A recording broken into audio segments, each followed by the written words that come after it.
Hey family, Ron Spears here. The city of Detroit has always been known for its talent in terms of music, whether it be gospel, house music, R&B, all of that. But poetry is also there as well. And this interview here, I mean, we use this phrase "brother from another mother," but this dude right here certainly fits that vibe. His name is Stephen O'Neill, but they call him Sparrow. He's one of the poets here in Detroit, and he used to host the open mic that I used to go to when I kind of started getting into poetry to the point where I'm confident enough to get up in front of folks and spit on the mic. So I want to introduce you to my brother Sparrow, and he's going to give you a little bit of background on him. You know, he went to Fisk, I went to Morehouse, so we have that HBCU background. He's a poet that kind of turned into transitioned into a minister as well, or maybe he always was. You never know. But we're gonna talk about all of that, and I didn't plan on going there with him, but you know we ended up talking a little bit about erotic poetry. So the ending of this whole thing is going to be extremely interesting. So right after the jump, I want to introduce you to my boy Sparrow.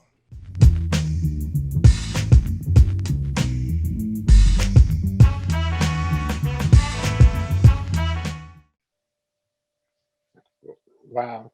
It's always funny and hard or a little difficult for me to kind of describe myself because I have, I think I have so many different facets of myself. I have I like can verify multiple that for sure. multiple personalities. My government name is Stephen Edward O'Neill. I was born and raised in Detroit, Michigan. Went to Chadsey High School. Went also went to Fisk University. That's where I really um, found myself as a poet. Hmm.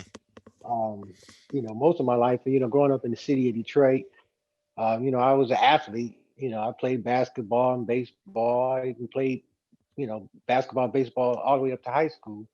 Um, but I was so short, I had to Right. kind of let go of that dream. And like as a sophomore, junior high, I realized, hey, no matter how good I was, I just wasn't big enough or strong enough. So I had to kind of um, change, look forward to something else. Hmm. But all my life, I was writing. I was writing songs. I was a big, heavy songwriter. So I Mm. would, my favorite artists were Prince and Marvin Gaye and Stevie Wonder and Al Jarreau. So I would just look at the back of the albums and how they wrote and how they formatted, and I would attempt to do the same thing. And so I always was into that. Or I would write my mother little poems or little Hmm. things, and I was always good in English.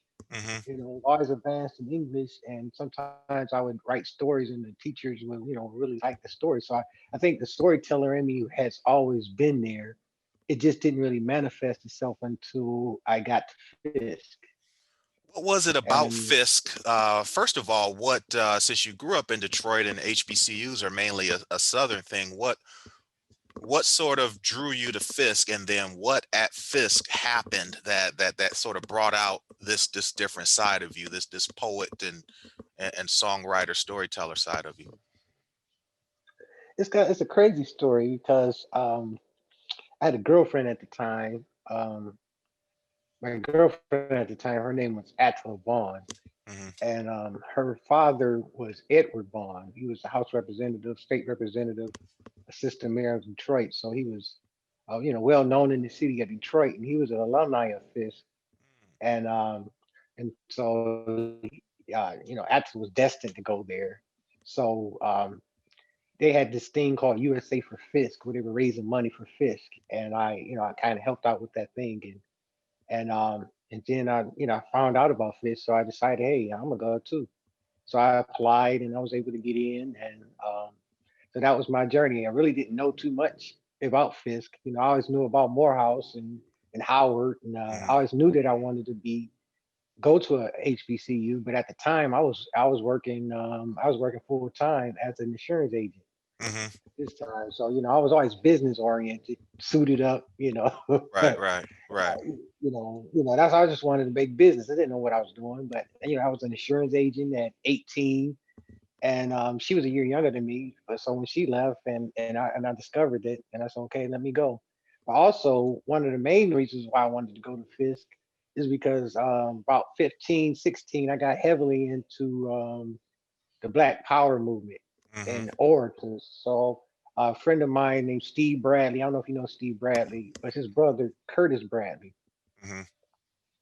um, he uh, he gave me and Steve an album of the Black poets because we was listening to rap. He was like, y'all don't know what rap, y'all don't know nothing about rap. So he gave us this last poets, and it was going rap in black. It is scary Right, right, revolution, right. you know. So I fell in love with that, and so at that time, I was heavily into Malcolm X. Man, Malcolm X was like my hero. So I Mm-hmm. had read the autobiography of Malcolm X, and then I started listening to Dr. Ben, and just you remember they had those tapes. What was that store on Woodward where it was like a bookstore. You could go, you could get all this black information. Well, So I had really got home. I don't remember something like that in Detroit, but we definitely had that in Atlanta. You know, places that we Yeah, we call the had hate it in all the hate Detroit. teachings. You know, the knowledge of self. You know. Oh yeah, right. And so also, Ed Vaughn, he had his Vaughn bookstore on Livernois. Mm-hmm. His son owns it now. It's called Eric Simon Frames Mm, off of there on Livernois Avenue of Fashion. But it used to be the Vaughn bookstore, so I used to go there and get books from mm-hmm. there. So I was very into, like I said, I was like wanted to be Malcolm X, and a part of me always wanted to be an orator. Mm-hmm. So, uh, so I was listening to the Malcolm X, and I just got into my history. So when it was an opportunity for me to go to Fisk, it was like, wow, I really want to, Fit right in. journey into myself. Now, what did you Right. study at Fisk? I started out as uh, I actually got a degree in business management Okay. and management. So I went there for as a management economics major. Mm-hmm. So that's what I started out. But about my sophomore year, I think it was my junior year, we used to have like little contests in a thing called place called the Little Theater. And just on during the weekend, just fun, something fun. And we had these Like a lip sync talent contest type of thing.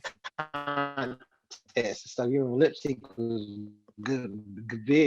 Yeah, talent Mm-hmm. contest. It's like Mm-hmm. and the ladies kind of pulled me off the stage, and so it was my first experience with you know being able to pull an audience, Mm-hmm. and that impact was like wow. So I took a dramatics and speech class, and so we did a couple of plays, and I started looking at we had to do monologues, so I would from some of my monologues I would go to this book called Black Voices.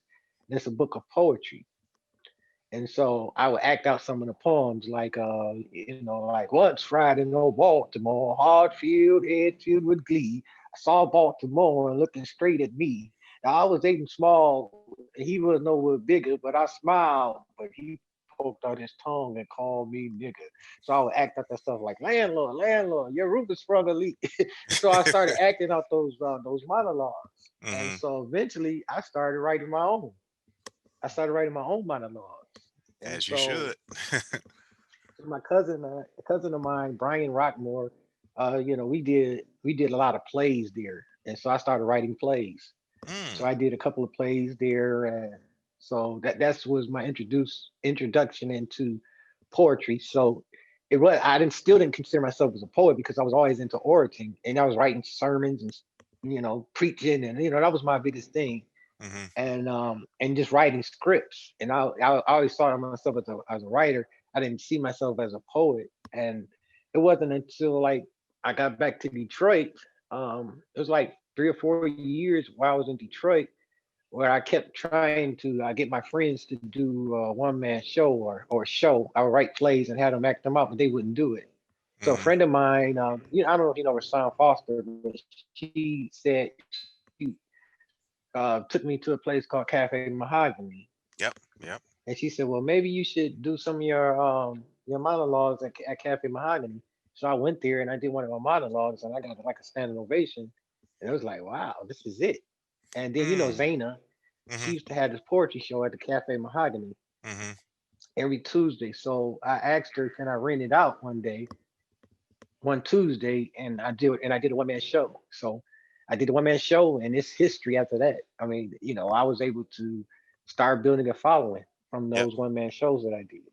Now, when you And do a so, monologue, is there some sort of template or protocol as it relates to length of time?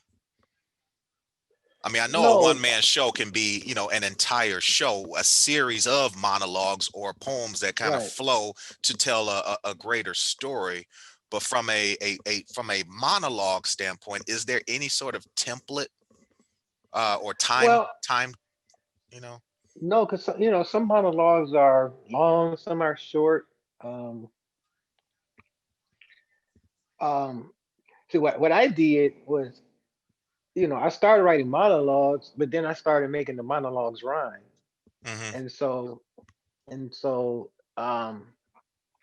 then I started getting into music. In Detroit, there wasn't a lot of poetry spots, so I would start going to places like Baker's to do poetry.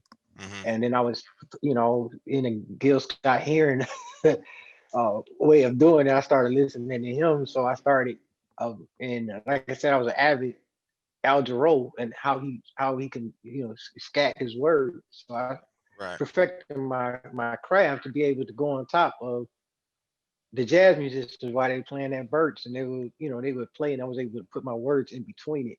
So monologues we start becoming poems. So I started, like some monologues I would turn into a poem. Hmm.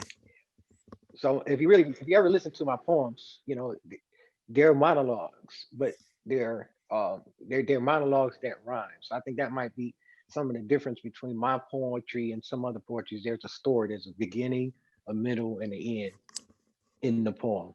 Yeah, So you can that's tell the I've heard difference. people describe my poetry in that exact same way. And that might be some of the engineer. Well, I put it this way. I'm glad to hear you say that, but because I say the same thing, or people say the same thing about my poetry, but I just attribute it more to me being trained as an engineer, and it's just sort of a bit of a occupational hazard. Mhm. You know what I mean, in terms of being so kind of precise in terms of that. But no, I'm glad to hear you describe it, because that's exactly how I feel um about it as well. But I mean, do you have a perspective, or have you evolved on rhyming versus not rhyming? Because I've been told to kind of stop rhyming long time ago. Right, right, yeah. When I first came out, he had a lot of traditional poetry and poets, and they would say, "Well, that's not a poem. That's more of a sermon. You're preaching. You're not Hmm. telling a story." And so, like I said, there are variations of free verse, sonnets, Hmm. haikus. Poetry just has so many realms, and I was like, well, you can't keep a rule on how I do my poetry. I don't have to follow you guys' rules. And I said, well, in my opinion, it was like I saw poetry as my calling. I was trying to get out of corporate America. So Right. I also understood that as an actor and as a playwright, you understand that you have to, your words have to be, you have to perform it. So I was more in the performance. I would perform my poems more so than just try to write a metaphor, saying something deep or sounding some way, or keeping a meter or feet or all those things. I didn't want to get caught up into that, that trapping. So I write poems that don't rhyme, and then I write poems that do rhyme. Like most of the poems that really don't rhyme, that are really deep metaphors, because like I'm a love poet first. So a lot of my poems are very, especially now, they're very uh, allegorical, very spiritual, deep poems. But I can say it in front of a crowd, and you can hear pin drops because they might not understand it because it's something that In there. I think that you should be. It's something that I think it's something that, as like I write poems that I'll put in a book, something that you can read. Yeah. You can take your time, go through what I'm saying. But Then I have other pieces where I consider spoken word. So it's like, as a writer, you try to be able to, especially as a poet, you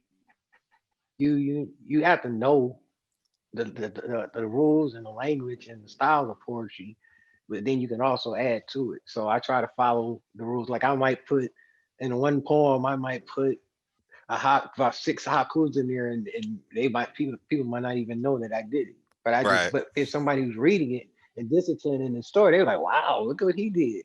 So I do things like that, or I would do one bar, 2 or 3 bars of poems that don't rhyme, and then I'll put in the middle, make it rhyme. I just try to be creative with it. Yeah, no, So no, I'm I never one of appreciate them. that. And then you had the thing came out, like when I first came out, I had my thing where I was doing more performance poetry, so I had a lot of poets at the time who were in the performing, like when I was at the Key Club and things like that. But then slam poetry came, Right. and so when slam poetry came, that's when you know you shouldn't words shouldn't rhyme, and that's when that controversial, that's when that kind of that battle comes in, with poetry, because people start getting accustomed to the slam. So I saw a lot of, Detroit poets that might have been performing poets, to compete in slam. They kind of changed their flow, the way they do it. So slam to me was more of a Eurocentric form of writing, and I just was never into it, And I and I mean, never for a really. time, that was the only way to make some money nowadays in this game because they would have like a little prize if you win, not the only way, Right. but I mean, in Oh, terms of, oh, oh! you know, Trust me. I wrote poem. I have won many slams when I had to. Like yeah, exactly. trust me, but you trust just me. kind of up for the challenge. I kind of, Right, right. I was out of town. One thing that I would do when I travel for work is if I go to a place that has an open mic, during the week, I would go ahead and kind of hop in and just to kind of kind of mostly just kind of sit in the back and observe how they Mhm. flow in Philly, how they flow in Ohio, and even Toronto and other places that have open mics, during the week because I'd be home on the weekends. And so you there I went to one spot. I can't remember where I was at. It might have been DC or somewhere. But since I was from out of town, they asked me to be a judge because they were doing Mhm. slam. And so I just identified myself as a poet from Detroit, and they just said, "Hey, do you mind being one of the judges?" And that was kind of cool, and just to kind of look at the different styles. But I got to perform at World Cafe in Philly. I signed my name on the open mic, and I mean, man, I've been doing this for a minute, Sparrow, and I got to tell you, man, I got knots in my stomach, you know, um, performing there because that was a big audience, and And where? it's called World Cafe in Philly. It's a Uh-huh. pretty big venue, and so that was probably one of the biggest audiences outside of performing at Movement. Where it was just, but it was, I was just a little bit nervous, even though I was doing a piece that I can kind of do in my sleep. But just getting up in front of people is an art form. It takes a lot of courage, especially if the poetry that you're doing is sort of a little bit of introspective and what have you. But kind of getting back to the performance poetry, because you being sort of not just a poet but an open mic leader, you would have poetry night and you would be the main guy. You've seen and I've seen people come up and read their poems. You've Mhm. seen people come up and just sort of recite a poem. You've seen people come up and perform a poem, with, or I know you would have Brandon and a couple of brothers, a drum player and a guitar player maybe in the background, a drum, and some people would kind of spit over some music or just a Mhm. cappella. What have you seen to just get the most response out of the audience, or is there a kind of a difference of memorizing your pieces versus reading them versus putting them to music versus acting them out. Right. Um, when I can't. I think it was about 97. I think it was about 97. They used to have different poetry spots, like Coffee and Cream. So you will have a mixture of people. Some people would read, some people would perform with bands or music. Most people didn't really have the music at the time. Music, the music but behind the band came. I had been doing it already, but then the movie Love Jones came, and so when Jones came, it's like people for poets came out of the woodwork, and Because they trying to get girls, everybody man. was a They ain't poet. trying to be And deep. They everybody trying wanted. to get girls, man.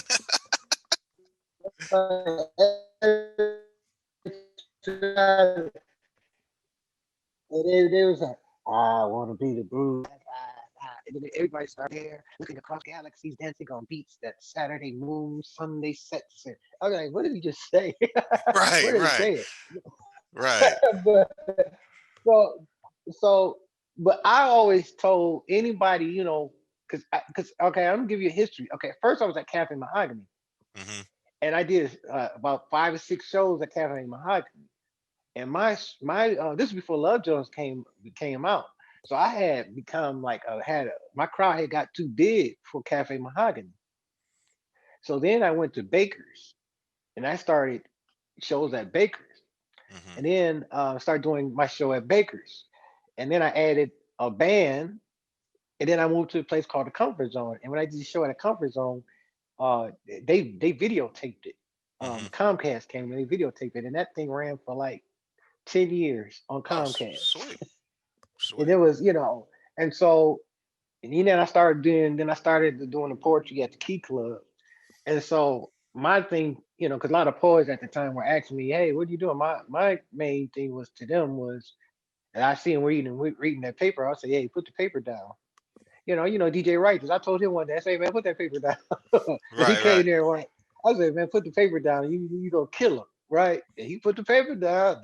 It's just because to me, um a lot of but it depends on what you want to do with it. If you just want just to reflect or whatever. But to me, my goal was to make money. My goal was to make this my career, my life. In order for me to do that, I had to know my own stuff. So I believe that it's better as a performer to connect with the crowd, is that you able to look at them. You can look at them and sense, hey, this poem not working, right, right, or or if you read it, you can look at somebody's eyes, and right. you can make that contact with them. So, and then your cadence can bring people within you. So it's not just your experience; they're experiencing it with you.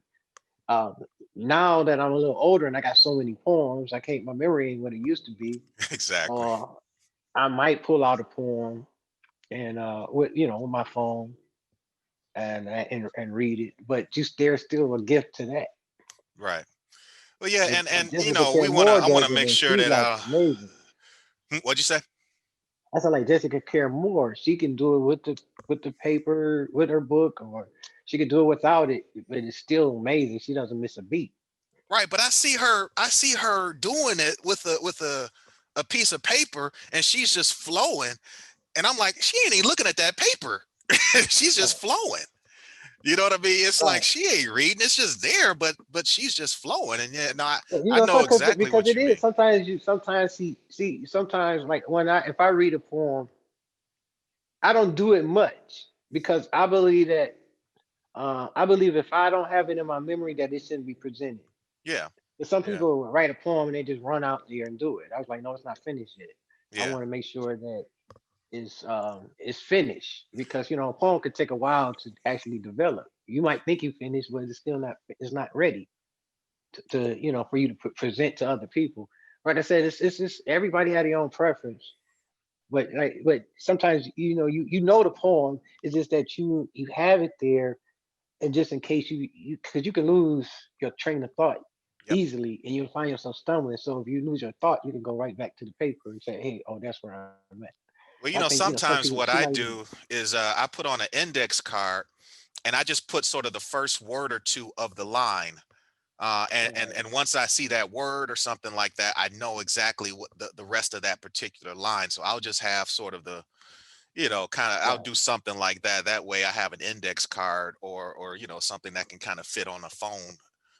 It's just more Mhm. of a cue card, so to speak, rather than that. Because yeah, like you, I'm getting old too, and it's a little bit more challenging. But I do want to make a point that I'm definitely biased, as I know you are, in terms of people memorizing their pieces and performing their pieces.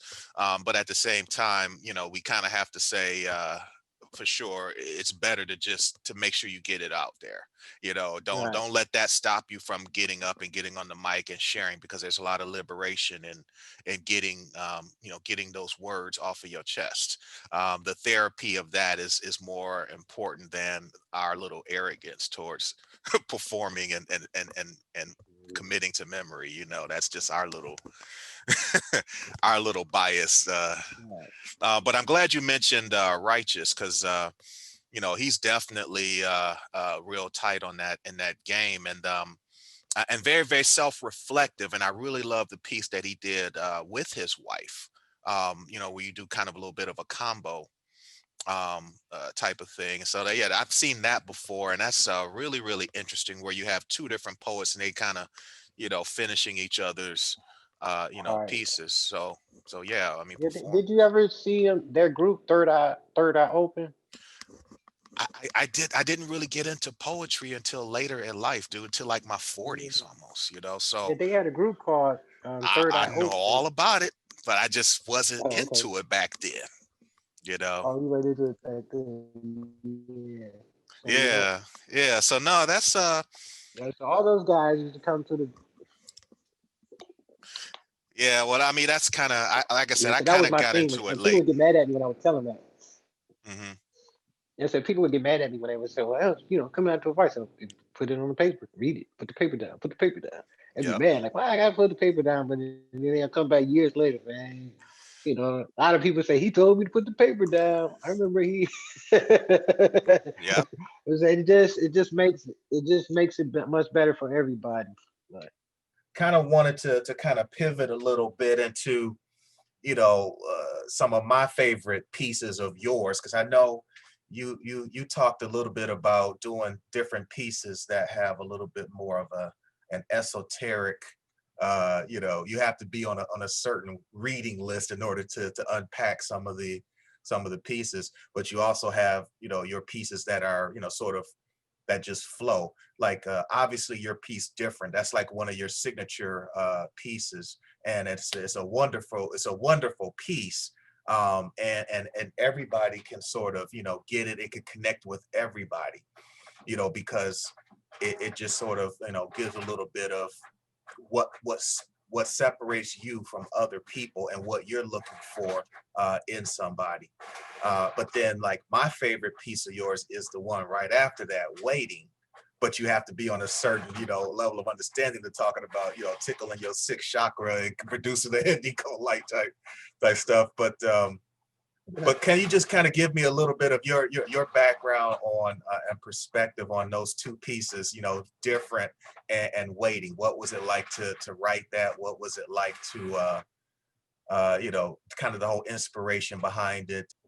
okay, okay, different. That was inspired. Um, you know, I saw a young lady, and she was fine, fine, fine, fine.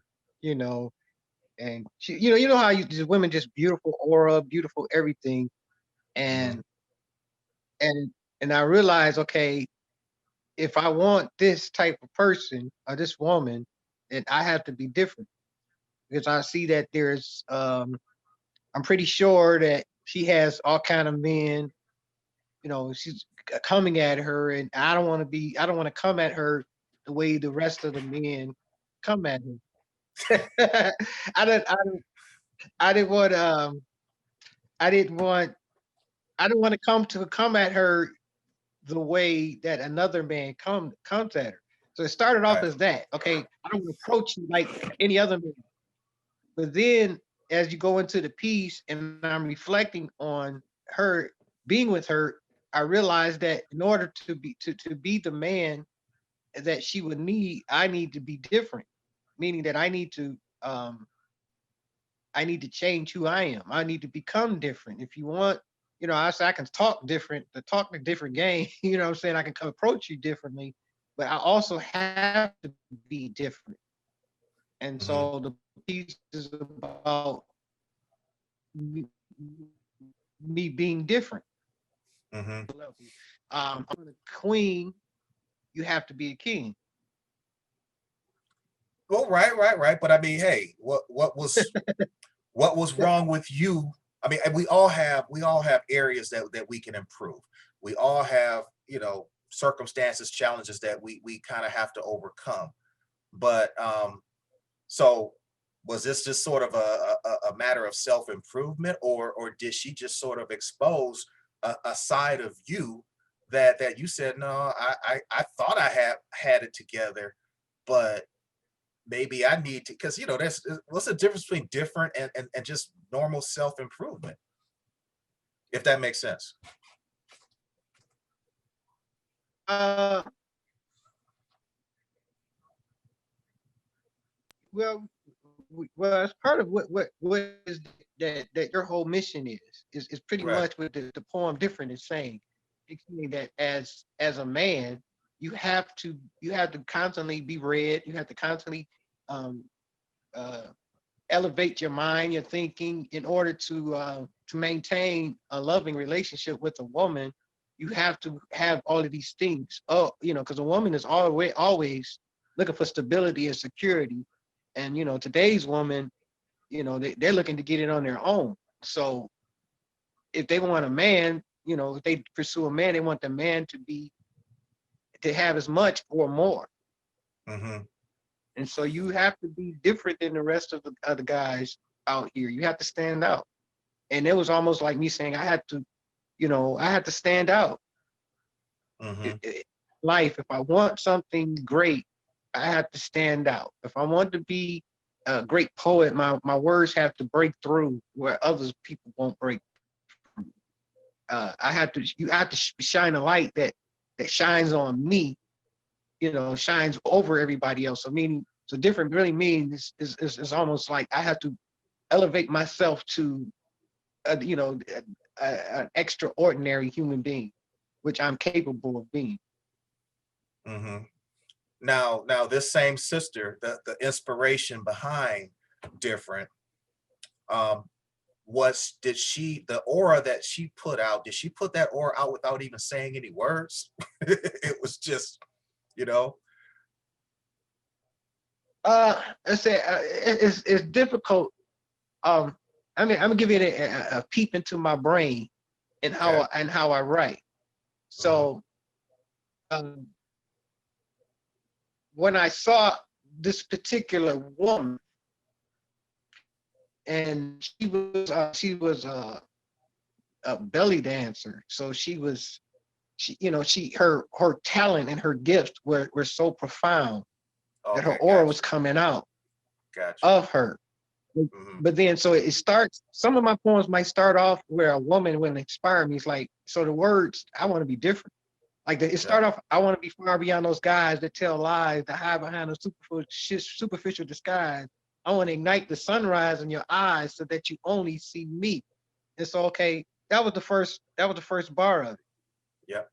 Yep. And then I started reflecting on, and now I reflect on all the women that I know, all the beautiful women that I know, all the relationships I have, and then I start speaking to that. So a lot of my poems might start out as one person who inspired, uh, gave me the spark, but then it's actual. Okay, now I'm talking to women. Period.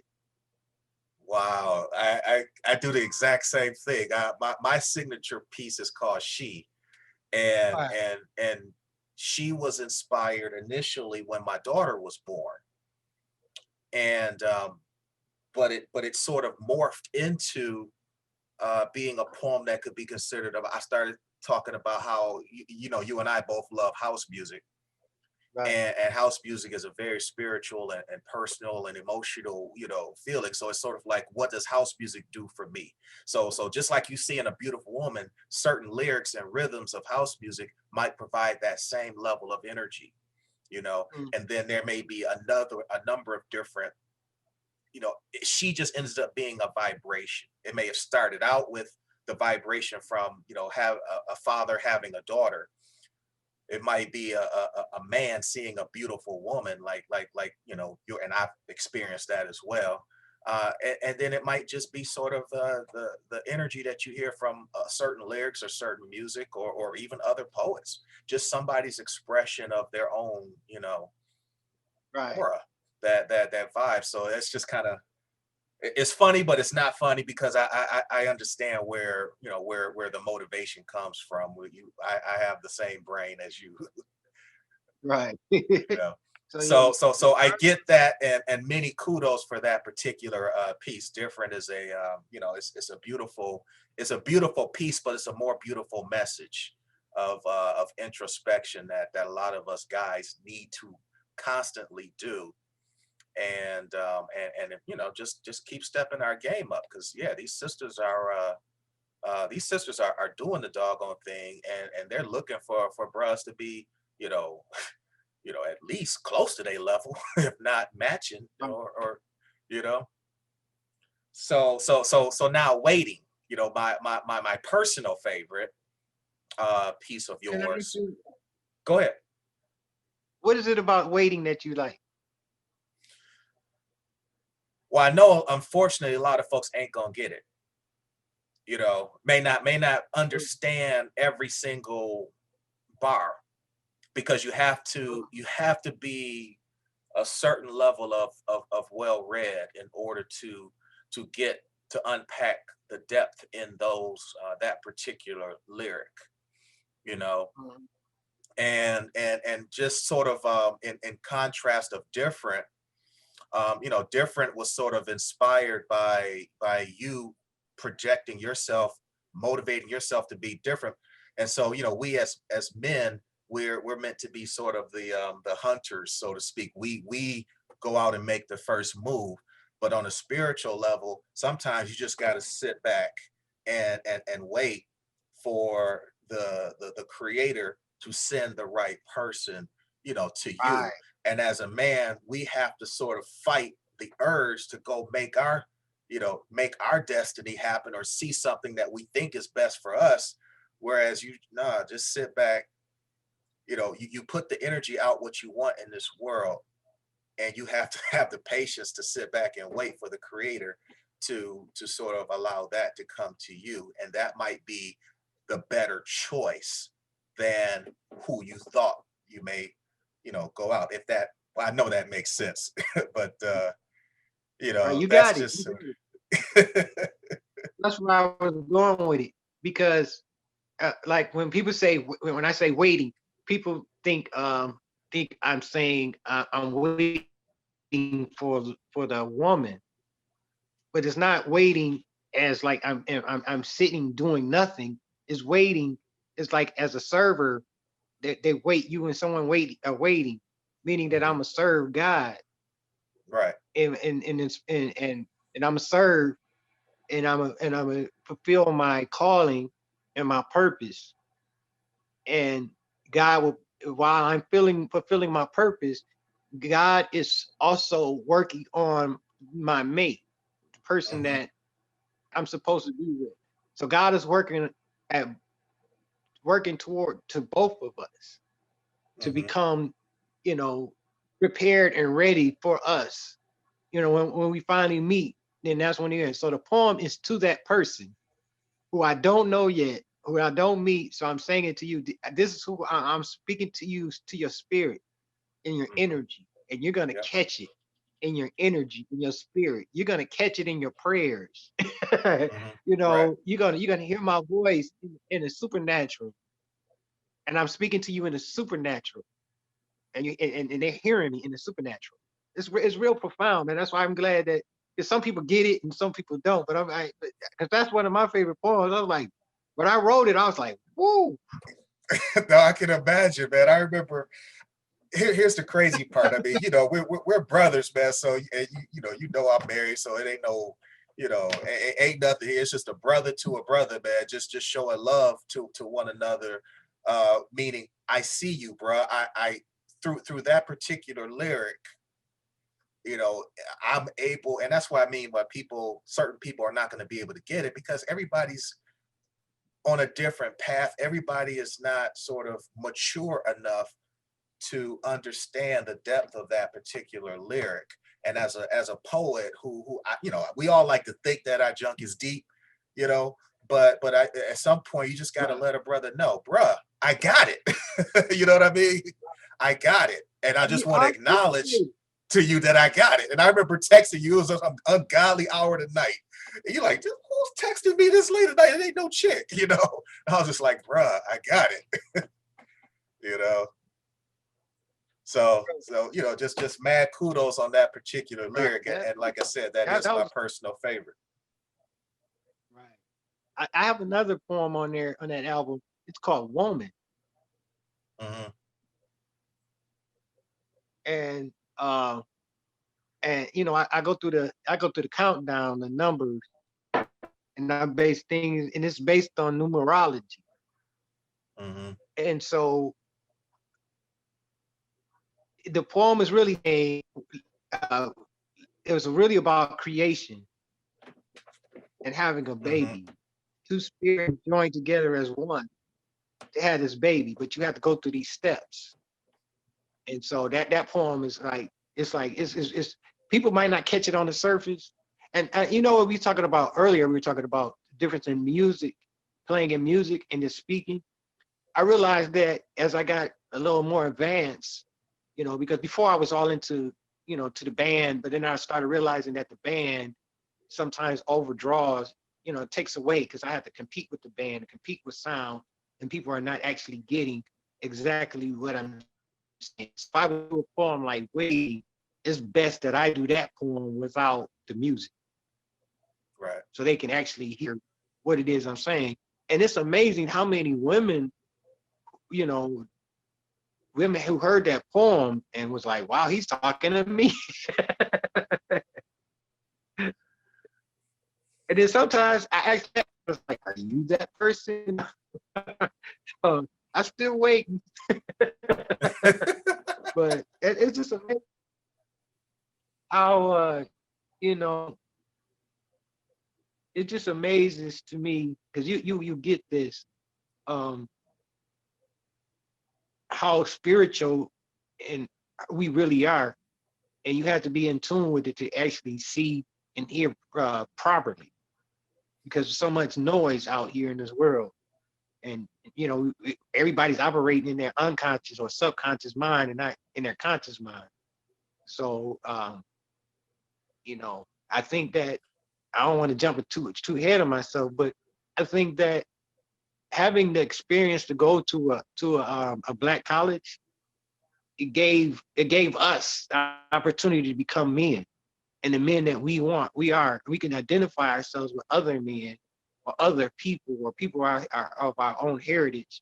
That you go to Morehouse or you went to Fisk, it's like you come out with that pride, like I went to Fisk. You know what I'm saying? Just being there is like I'm here. I've achieved something, and then be able to be around so many other people who are just like you, who are striving for excellence and brilliance. You around brilliant minds and people that that you would never, you can be yourself. You can just be Black and proud of it. You know what I mean? Right. And that's the only time in your life that you were able to really experience it. And you may not know this, but my pastor growing up, Charles Gilchrist Adams at Hartford, he was on the board of trustees at Morehouse in '87 when I came out of Cass. And so, he, of course, wrote a letter of recommendation for me to get into Morehouse. But I don't know if you know this or not, but he is a Fisk alumni. Dr. Adams went to Fisk. So I don't know if he graduated, but at least as a teenager, that's where he went off to college because, money was kind of funny for a lot of folks back in that day. So I know he definitely started out at Fisk, but I don't know. I can't remember for sure if he finished at Fisk or not. But no, I mean, Fisk is one of the top 10 HBCUs, and so it's, I mean, and I actually went to Fisk as on my Black college tour. So I visited, Johnson C. Smith, Tuskegee, Tennessee State, Fisk, and of course Morrow Spelman and Clark, Morris Brown, and I ended up obviously going to Morehouse, but yeah, so no, that's probably a good transition to kind of move from poetry to storytelling to ministry, so to speak, because it's sort of a natural progression if you are at a certain level of awareness or understanding of kind of the divine process. But kind of give me a little bit of your perspective on, because it might be related to your poetry name, which is Sparrow. But kind of give me a little bit of that insight, as well as how you transitioned into ministry. But kind of sounds like you were always there. But I'll just sort of pause and listen.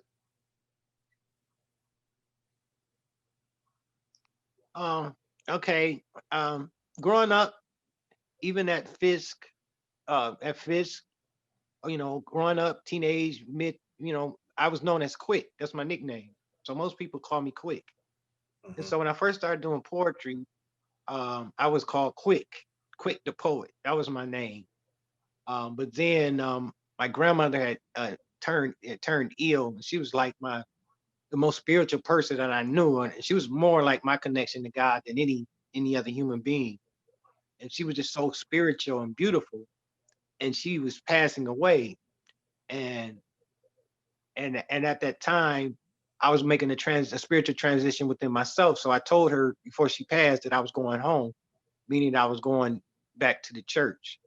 Um, At what age were you at this particular point? I was at how old was I? I think I was around 25. Okay. The backstory of it is my grandmother named me Stephen. She told my mother to call me Stephen. So Hmm. in the biblical, Stephen, Yep. who he was, Stephen's ministry and all of that. Yep. Yep. right? So so his ministry, and I was like, wow, I have a lot of similarities to them because I always had a lot of problems with church, even though I was very spiritual. But I grew up in the church, and my grandmother used to, I was on the young deacons, and I always had to speak in front of the church. And she always told me that I had a calling on my life. So Mm, I always felt, because I told you, like I was saying to you, when I was 15, 16, I had always thought that I was going to end up a preacher at some point in my life. Is hmm. because I was able to put sermons together because sermons would come to me at 15. And so I would write some of my poems are actually sermons. Hmm. And so I was always felt like, okay, that one day God is going to call me. So at that point, I felt like that God was calling me. And so her favorite song was His Eyes on a Sparrow. And so I started singing the song. I sang the song to her before she passed. It was like, and then afterwards, every time I heard the song, it would remind me of my grandmother. And then Hmm. one day I heard the song. Matter of fact, it was crazy. I was actually listening to house music Hmm. in DC, and it was a house music. So you know how you get that spiritual thing, and I got this premonition. Your name is Sparrow. You are that Sparrow. Mm, awesome. Right, right. You are that little sparrow. Because I thought about my life, it's like, wow, you would out of all the trauma and the things that I went through for me to end up at Fisk or these troubles and trials that I've been through, it was God working through me. Mm, So even though I've been through storms, His eye is always been on me, and I'm like that yep. little bitty bird Yep. that people don't pay attention to, but God keeps His eye on that bird. And so from that point, I said, well, I have to be um, I had to be what God wants me to be, and I had to monitor everything I do because God is always watching over. So, Hmm. and so that's how the story of the sparrow came. And so at that point, I started doing a lot of ministry. I started doing poetry across the country at churches. Hmm. as you know, as the Sparrow, I had a poem called My Sermon, where I actually did a poem, but I actually hooped the poem. Mm. But the strange thing about me was I was like Stephen or Stephen. Most of Hmm. my messages was about the church, the wrongs in the church. Hmm. So I had to battle that, like, I'm this and that, and then but I'm coming here, and I'm saying bad things about the church. Is this what God wanted me to do? So I went through a lot of conflict. So I went about 10 years, from that point because I was still getting calls, to do poetry. And I felt okay, that's my calling. God didn't call me to preach, he called me to be a poet. Hmm. And so that's what I accepted. And then I got another calling. And then that's when I actually went through the whole process of becoming a minister. Mm. Okay. Cool. Cool. Cool. So I guess we've kind of gone full circle, because sometimes, especially being a leader from the standpoint of open mic, I've seen, um, there was this. I was in Hartford, Connecticut, and poetry night and open mic was on Monday nights in Hartford, Connecticut, at this black-owned restaurant downtown Hartford. And their poetry night was called the Love Jones Experience, because when Love Jones came out, man, like you said, everybody wanted to come up and pontificate about something, just and like, hey, I go out on Monday night, get me a date for for the rest of the week, So yeah, some dudes want to do this just to try to get women, man. Some dudes do this to kind of get something off their chest. And I say dudes, but I mean men and women, to get stuff off of their chest. And some people do this to minister to people as they are called to do, or any combination of the three. I guess, are there any kind of memories that stand out the most in your perspective in terms of you know leading open mics or going out and doing poetry yourself, or leading and seeing something kind of real awakening happen, whether it be for for fun or for kicks or for a higher calling? Any memories that kind of stand out in your experience?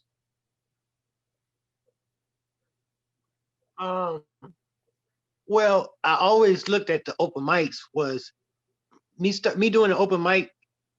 I've always been a like projecting, or I have visions, and then I see myself in the vision, and I always had vision that poetry and my open mics were my preparation for the pulpit. Hmm. It was like my training. Yep. And Yep. so I looked at it as, okay, I'm actually, it was because most of the open mics were like church, and I was like the pastor. So as you dealing with people who are testifying, they're doing testimony. Poetry is, most people do poetry are testifying and testimony. And so I would have to I would consider that, okay, when y'all come in here, is sacred. It's nothing but love. We're not gonna judge nobody. We're not gonna talk Hmm. about people, whatever poem that people have, whatever religion they are. We're not gonna judge anybody. This is all about love. This is all about expression and art. And because this is therapy for most of us. So Yep. so I kept that in mind, as this is ministry. This is all part of it. And what we didn't what I didn't understand now at that time that I understand now, because I've been through the process, is that when we say ministry, or we only equate that to church. And sometimes a minister as a preacher or somebody in the word, but a minister is just fulfilling the needs of the people. And so that's what I think open mics are for, is like to fulfill the needs of people. So that's how I always wanted to be, like, friendly and loving and caring, and open for Hmm. people to come and say, share your story with, share your testimony. I helped people broke. People used to come down there catching cabs or walking just to get that Hmm. moment. Right. Yep. And so I had to treasure that, and knew and understood that, hey, this is bigger than me. Yep. Yep. Absolutely. That's a lot of people don't necessarily get that, but those that do, they understand the process, as you called it, and the higher, sort of purpose um, in that. Because a lot of times people go their whole life without really knowing their purpose in life. They it's kind of almost like the difference between different and waiting. Instead of a relationship, it's more a think of it as a purpose. Because a lot of people say, yes, I want to do this, and call it their purpose, whereas no, your purpose kind of finds you. And you have to be in tune to receive it. And then what happens after that is the most important thing, in terms of what do you use that for? Do you use that for your own personal gain? I hope not. Do you use it for the advancement of you know the community and the culture? The main thing of it all, and the spiritual understanding of it all, is that you have to understand that your purpose is your benefit. I mean, that's how you survive. I mean, I've done poetry for almost 30 years now, and it's been like a career. And a lot of people say, how you make money off of it? Is calls. People call you. People ask you to do things because you put your heart and your soul in it, and you have a good mind. You have the right mindset when you do it. Hmm. Then that that's the prosperity of it. To be Hmm. able to continue to do it, and it will give you money. It will feed you. Hmm. Now, if you take the approach, which I have done in many times, is when I go out there and I am looking for money, or I am looking for recognition, or I am looking for those ego things, those are the times when my darkest times. And so, and I fail, and I've always failed whenever I try to make those things happen. You try, I'm gonna do this for the money. It always failed me. Yeah. And I had to reap the consequences of it, and I'm a year behind because I was impatient. So Yeah. it goes hand in hand with your It purpose, and a lot of does. people don't understand. And your purpose is not. It doesn't. Your purpose on this earth is not for you to profit. It's your purpose is for other people to profit, and you profit while other people profit And you off of get the your gift. blessing on the Your gift, back end. right? That's it. Your gift is your gift. Yep. Your gift is what's gonna pull you out of trouble. That's what the gift is. You Yep. get out of trouble. You avoid the pitfalls. That's See, a the lot of blessing. Hey, the fact that I'm still alive is the gift. Yes, it is. Because you gonna face troubles and tribulations. And that's one thing this pandemic people should get out of it, is to get proper perspective, and we need to change our perception of what prosperity is, what joy is, what happy is, what love is. We have to Hmm. really, you know, change our perceptions of what life and what purpose is. Like you see, a lot of people just on the grind. But what are you on the grind? What are you grinding for? Because you can make $1 million and not understand the discipline that you need with that $1 million. Hmm. Yep. So Yep. everything is you, what I'm saying. It's a Absolutely. process, man. Yeah, and stop skipping steps. Hey, everybody wants to skip all the steps. Can I just start at the at the end? Like, bruh. you know, uh, because that's where some of the best lyrics come from.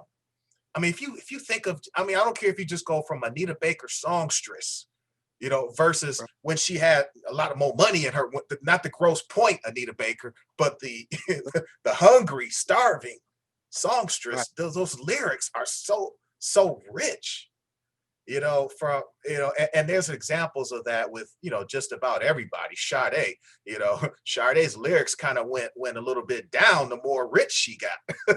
But 1985 Sade, man, you It- know, It's the pain.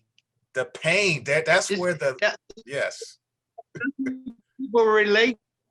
People can relate because you touch their pain. Your pain touches their pain, and they say, "Wow, they got me." You know what I'm saying? They get what Talking I'm going about through. me. Yep. And so You get stop skipping the people process. speaking to you.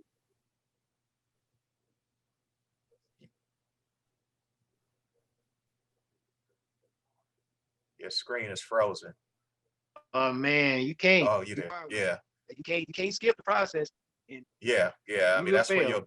that's where your best lyrics are gonna come from, is that pain. And so you just kind of have to kind of chalk that up. But yeah, no, so that's great. Kind of winding this thing down. Again, from a lifestyle blog standpoint, because it's all tied together, because it's the evolution of what I call grown man style. And so one of the questions I always ask everybody that I interview is, and we've talked a lot about it today, but just in your words, when you hear the word grown man style, what does that mean to you? What is your definition of grown man style? Um, Grown man style to me, because you know I've really been making a transition. I've been making that transition. As we we in our 50s now, so I still think I'm young. But I'm not. You know, I want to wear the J's. I got a pair of J's, but what I'm saying, I know that there's a certain style and certain things that I want to wear. Even being an artist, I still want to be free. But I understand that you have, as a grown man, um, it's more of your confidence that is is what attracts people to you. And so your Mhm. confidence has to be, you have to be like on point with everything about you. And you have to understand that as a man, um, every detail of your life has to be, um, if you put the grown man style to me is more being detailed, because I would wear a lot of stuff, but I wasn't detailed with it. Mhm. So now Mhm. I make sure that I have the proper linen. You have to have the proper cotton type of shirt, because that brings energy. You have to Mhm. wear the right shoes. If you take care of the details, that's really saying, that's really the process. We talk about the process, the details. As a man, you need to have your shoes has to be shined. Your hair has to be groomed. You have to you have to spend money on things that fit, not so label.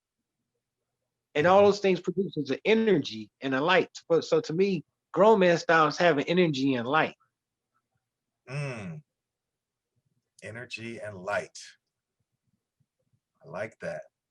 So when a person sees you, they see, hey, that's a grown man, and they want to emulate that grown man.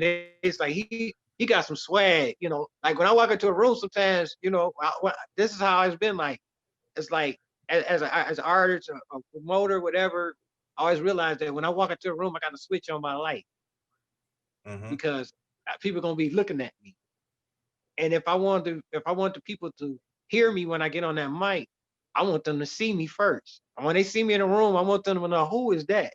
You know what I mean? Hmm. Who is that guy? Why is everybody turning at him? Why is everybody saying hi to him? Who is he? You know, and that has to be in your in your detail. How you have to have a cut. Your jacket has to be cut. You looking at you like you say, your sister, they detail. They are detailed. Sisters are on, especially in Detroit. They are Yeah. very detailed and specific. And they will look at your nails. They will look at your shoes. They will look at your hairline, and they can tell and they can assess everything about you in that one glance, because they're gonna glance and then turn away because they're not gonna go. They're gonna glance and get that perception that quick. Am I right or wrong? You know you're right. You know you're And then, right, but you're also right with the sisters in Detroit, man. I mean, their style game and their aura game is just really really on point, and you just kind of have to salute, you know. And it took almost to a point of causing a lot of insecurity, because a lot of sisters ain't, if they're not at that point, it's like, man, just you kind of feel bad. It don't stop you from going out, but right, man, you just like, man, I gotta be different. I gotta step my game up. right. You just sparked something into me. And I want to leave on this note. Um, me coming up, I think my biggest problem and that hindered me was the details. Hmm. I wasn't. I was short. I mean, I can have, I had everything, everything else going, but the details like finances, the details about um, order, Hmm. self-discipline, Hmm. and even with grooming, if you actually take the time to groom, and the detailing and grooming, it sets a pattern, or it sets a standard for yourself that gives you the inner energy and the inner confidence within you. And I think that is what attracts a Morehouse man and women to a Morehouse man, is that inner confidence. And that's what me and they don't have that inner confidence within themselves. And I have to do is work on it, and grooming ourselves, and bettering ourselves. So we spend so much energy trying to impress women, and energy and other things, and trying to buy things instead of being who you are on the inside. And I think if And we spend those times, like I said, confidence can't be faked. yeah, You right. know, I mean, it might work on the dum dums, or or folks who are below your level. Uh, but the type of sister that belly dancer sister you were talking about, who had that aura, that had that energy, who had that intelligence. Um, you know, you can't fake that type of confidence with a sister like that. And Oh no. the confidence comes from the details, the process, not skipping steps. And but when you have it, man, the world is yours. You got that swag, like you got to walk with it. Yeah, You yeah, got to yeah. walk And with at it. the same time, and at the same time, you can have the right shoes, the right fit, all of that stuff. But as soon as you open your mouth, all of that could go away. you know? Okay, let me say this. Let me say this. I used to tell, because I did a lot of work with kids and young Uh-huh. men. So Yeah. I got my own little foundation called Mama's Little Man Foundation, Hmm. where I speak to kids about, it is basically talking to kids who grew up with their mothers without fathers. And I Hmm. tell all these young brothers, I said, the more education you have, the more words that you have, that the better you articulate yourself, the more money you will save. Because I would point out to them, I would say, you will be surprised how many women bring their men and their husbands and their cousins or whoever they trying to date. I mean, that was part of my success, where women coming to hear me speak, to hear what I had to say. Or even if they did, they would bring their men to hear what I had to say, because their men didn't have any words to say. They didn't have no game, so they had to spend money. So if you don't have, if you don't have, how it is when we grew up, you had to learn you had to have the gift of the gab. But the more language because women need that mental, intellectual stimulation. If you can't get it, they're gonna give it to they're gonna get it somewhere, and that's what you don't want them to do. How many bills you done provide, how much you done gave to them. If you still ain't giving them that mental stimulation, because that's like priority one, them to be mentally stimulated.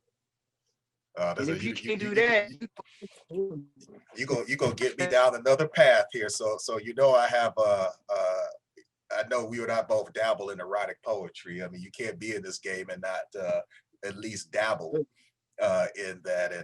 And you may or may not remember my erotic poetry audiobook is called Moisture. oh, yeah, it worked, don't it? And that's the most interesting thing, because one of the things that I do is I ask folks, what does moisture mean to you? So just like I asked you what grown man style means, in the context of erotic poetry, what does moisture mean to you? How would you define Mhm. moisture? Wow. That's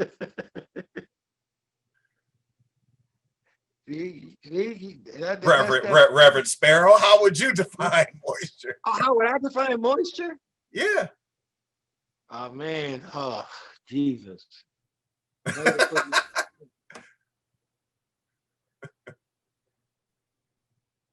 I wasn't gonna go there, but you opened the door, so uh, well, it's like this. It's the ultimate mental spiritual reflection of the ultimate spiritual and intellectual stimulation.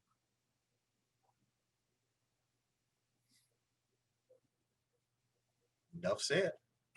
Um, I did a um, I did a piece um, for homecoming this year, Spelman Morehouse homecoming, because homecoming had to be canceled because of the pandemic, and so my Right. class, we did a 48-hour Zoom marathon, and to raise money for Spelman and Morehouse, and Right. a bunch of us just took an hour and just to kind of showcase something. And so we had folks doing political roundtables because election, it was right before the elections, and this was kind of a very important election. And we had folks doing cooking shows and demonstrations. Of course, we had folks doing yoga and words of encouragement and ministry and stuff like that. And so that was also in October, Black Poetry Day, or Black Poetry Weekend. So I did an hour, and my hour was just based on moisture. And so I was playing some tracks from the poetry set, or from Moisture, and I would always ask people to just sort of at some point in this hour share with me what your definition of moisture is, you know. And the one sister who I know is just as brilliant as could be. She summed it up in one word, and she was just like, that moment of knowing. It ain't got to be no 10-sentence soliloquy. No, she just was like, Uh, that moment of knowing. So what does it mean to you? Um, okay, so there's an honest answer, and then there's it was a journey. The original subject, or the original it came from the I can't remember what movie that was. One of those Eddie Murphy movies where he was dressed up. It might have been the where she was like, "Luke, you get moist," It's how he was talking about his characters, so somebody getting moist. So obviously, yeah, that's kind of the um, in order for a woman to basically be ready for that type of activity, something has to happen in order for her to get quote unquote moist. And that something could be something like you said, that mental stimulation, the intellectual stimulation, and the physical stimulation. It may take all three, it may take one, depend. Everybody is different, but it's her way of knowing. It's her body letting her know that she is ready for penetration. And in order to get Wow. there, in order to get her body just doesn't just happen like that. She can't just, women are a little bit more complicated. You can't just flip a switch and all of a sudden they're moist down there. So and keep in mind, I'm a physicist and an engineer, so I'm a little technical. So that's one definition, but the more important thing is there's 7 chapters that make up the moisture experience. And so the first chapter Woo. is his fantasy, then her fantasy, then foreplay, I'm sorry, flirtation, foreplay, penetration, the afterglow, and empowerment.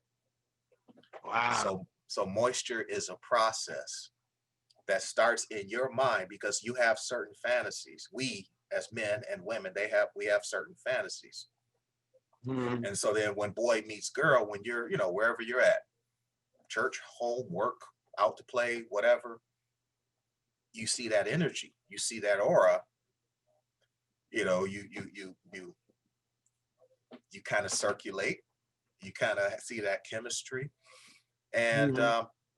and so the kind of the flirtation happens, and then next thing you know, if she allows you into her space to the point where, yeah, you get to that point of Mhm. foreplay. So there's all those things that have to happen before she allows you inside of her sacred space. And then of course the afterglow is just that feeling you get. You can kind of see a woman when she's kind of getting that good. She walks a certain way. She Right. has a bit of confidence and swagger about her. Because she's in a good space. That aspect of her life is kind of a part of her confidence.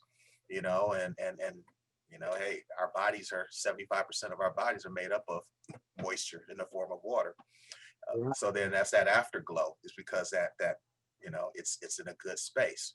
But then there's that last chapter, is that empowerment, because a lot of women are not in that good space. They haven't been getting that, that good. So moisture in that case comes in the form of tears and waiting.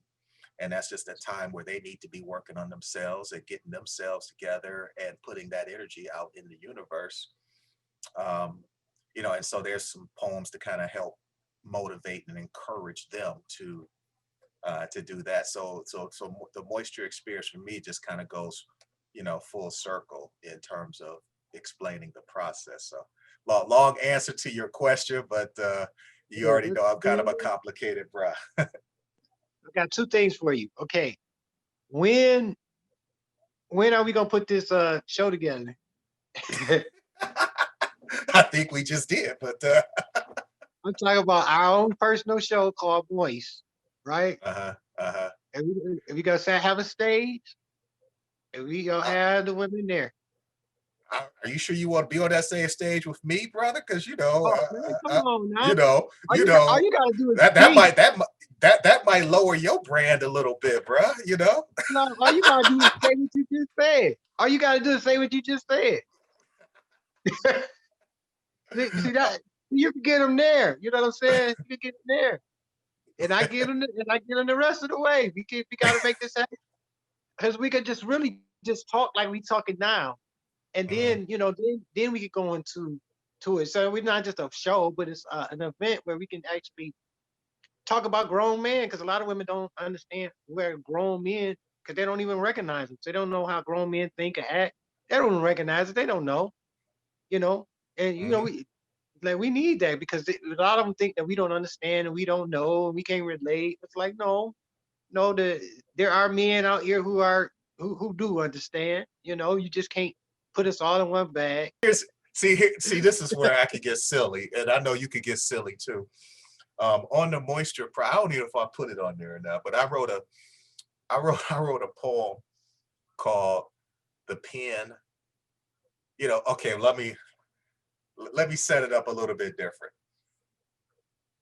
If I say something like Sparrow is, people are gonna say poetic, ministry, yada yada Right, yada. So Sparrow is who, is kind of what defines you. You know what I mean? right, And so what we do is, we have our pen, right? right. Let me get a better one. Well, we have our pen, right? And so if you put the is on the back of that, what is that word? Penis. Right, All right. And right. so I wrote a poem called, it's basically a competition between my pen and your penis. And so it's sort of like one can take you on a whirlwind adventure with all that intellectual and emotional stimulation that you talk about. And whereas the penis can basically just, hey,